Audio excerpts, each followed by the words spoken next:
आज ही Doubtnut app download करें। Doubtnut पर होगा अब आपके सभी मैथ्स, केमिस्ट्री, फिजिक्स और बायोलॉजी डाउट्स का सफाया। बस अपने क्वेश्चन की फोटो खींचो, उसे क्रॉप करो और तुरंत वीडियो सोल्यूशन पाओ। Download now. अब हम बात करते हैं आयन डायपोल इंटरैक्शंस की। आयन डायपोल इंटरैक्शन में क्या होता है, देखिए अगर आप इसका नाम देखेंगे तो आपको नाम से ही समझ में आ रहा है कि यहाँ पे क्या हो रहा है। यहाँ पे अट्रैक्शन है। क्या है इसमें? अट्रैक्शन है। और अट्रैक्शन किसके बीच में है? Between ion, right. आयन के बीच में अट्रैक्शन है और बोल सकते हैं हम डायपोल। अब डायपोल कब होता है? डायपोल का मतलब है जैसे आपका कोई पोलर मॉलिक्यूल होता है तो आपके पोलर मॉलिक्यूल में डायपोल होता है, मतलब कोई ज़्यादा इलेक्ट्रोनेगेटिव है, कोई लेस इलेक्ट्रोनेगेटिव है, तो उनके बीच में चार्ज डिफरेंस आने की वजह से डायपोल क्रिएट हो जाता है। तो मतलब एक आयन के बीच में और एक जो आपका डायपोल है, इनके बीच में इंटरैक्शन है। अब आयन का मतलब क्या हो गया? आयन में आपकी कैटायन भी हो सकती है और एनायन भी हो सकती है।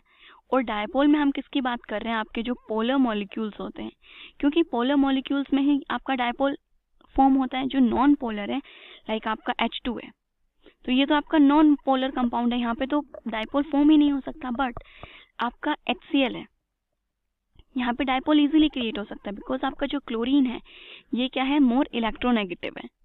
और अगर ये ज़्यादा इलेक्ट्रोनेगेटिव है तो ये इलेक्ट्रॉन डेंसिटी को अपनी तरफ अट्रैक्ट करेगा, तो ये आपका डेल्टा नेगेटिव हो जाएगा और ये आपका डेल्टा पॉजिटिव।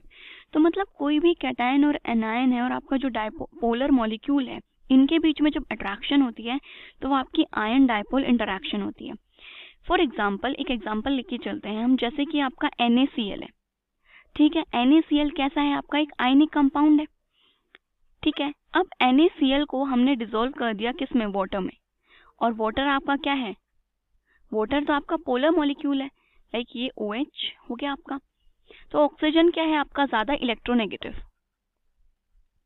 अगर ऑक्सीजन ज्यादा इलेक्ट्रोनेगेटिव है तो ऑक्सीजन आपका डेल्टा नेगेटिव हो जाएगा और जो आपके दोनों हाइड्रोजन है ये डेल्टा पॉजिटिवली चार्ज हो जाएंगे। तो ये जो वाटर है ये कंप्लीटली क्या हो गया? आपका पोलर मॉलिक्यूल, क्योंकि ये इसमें आपकी चार्ज सेपरेशन है। और NaCl आपका आयनिक कंपाउंड है। आयनिक कंपाउंड है तो मतलब ये हो गया Na पॉजिटिव और Cl नेगेटिव। तो देखिए आयन भी प्रेजेंट है इस सॉल्यूशन में और पोलर मॉलिक्यूल भी प्रेजेंट है। तो अब इनके बीच में क्या होगी? अट्रैक्शन होगी। अट्रैक्शन किस टाइप से होगी? जब आप NaCl को वाटर में डिसॉल्व कर देंगे तो जो आपका Na पॉजिटिव है, ये क्या है आपका? मान लीजिए Na पॉजिटिव, ये पॉजिटिवली चार्ज्ड है, तो ये किसके तरफ अट्रैक्ट होगा? ये जो आपका नेगेटिवली चार्ज्ड वाटर मॉलिक्यूल में जो आपका O नेगेटिव है उसकी तरफ अट्रैक्ट होगा।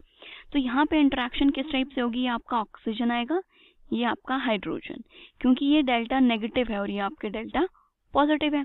सिमिलरली इस टाइप से आपके बहुत सारे जो वाटर मॉलिक्यूल्स हैं वो आपके एक सोडियम आयन जो आपके कैटायन है उसको क्या कर लेंगे? चारों तरफ से घेर लेंगे। ओके, ये हो गया आपका डेल्टा पॉजिटिव, डेल्टा नेगेटिव। तो इस टाइप से पूरा जो आपका वाटर मॉलिक्यूल है ये आपका क्या है? सोडियम आयन के चारों तरफ घिरा हुआ है। ये ऑक्सीजन, हाइड्रोजन, हाइड्रोजन और ये डेल्टा नेगेटिव। इस टाइप से इंटरेक्शन होगी, आपकी अट्रैक्शन होगी सोडियम आयन और वाटर मॉलिक्यूल के साथ। नेक्स्ट अगर क्लोरीन जो है आपका, क्लोरीन आयन की अगर मैं बात करूं तो ये आपकी क्या है? Negatively charge. और अगर ये नेगेटिवली चार्ज है तो ये किसकी तरफ अट्रैक्ट होगी? आपकी पॉजिटिवली चार्ज की तरफ, तो मतलब H की तरफ। तो यहाँ पे आपकी जो अट्रैक्शन है वो कुछ इस टाइप से होगी, ये डेल्टा नेगेटिव और ये दोनों आपके डेल्टा पॉजिटिव। सिमिलरली यहाँ पे भी ये होगा डेल्टा नेगेटिव, डेल्टा पॉजिटिव। ये आपके दो हाइड्रोजन, ये आपका water molecule, delta negative, delta positive. तो ये आपके जो आयंस हैं वो इस टाइप से इंटरैक्शन करती है। अब मेन पॉइंट ये आता है कि कब ये अट्रैक्शन ज़्यादा होगी और कब ये अट्रैक्शन आपकी कम होगी, मतलब स्ट्रेंथ कब ज़्यादा होने वाली है। अब आपको पता है कि आपके दो आयंस के बीच में अट्रैक्शन हो रही है, राइट। तो सबसे मेन हमने पढ़ा था ये चीज़ चार्ज डेंसिटी के बारे में। आपकी जो चार्ज डेंसिटी होती है वो कम्प्लीटली किस पे डिपेंड करती है? एक टर्म होती है आपकी चार्ज डेंसिटी। चार्ज डेंसिटी का मतलब है charge divided by size.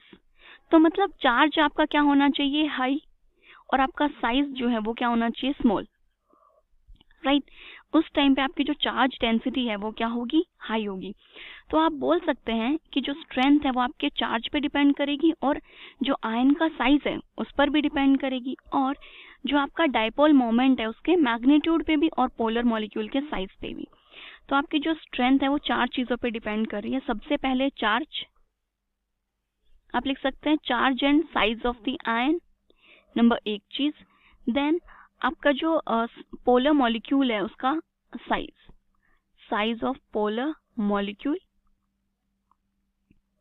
And जो आपका मैग्नीट्यूड है डायपोल मोमेंट का वो भी, मैग्नीट्यूड ऑफ डायपोल मोमेंट। ठीक है, इन सभी चीजों पे डिपेंड कर रही है। अब आपकी जितनी ज्यादा चार्ज डेंसिटी होगी कैटायन की, किसकी बात कर रही हूँ मैं यहाँ पे, चार्ज डेंसिटी ऑफ कैटायन। तो मतलब आपका कैटायन पे चार्ज हाई होना चाहिए और साइज स्मॉल होना चाहिए, तभी आपकी चार्ज डेंसिटी सबसे ज्यादा होगी।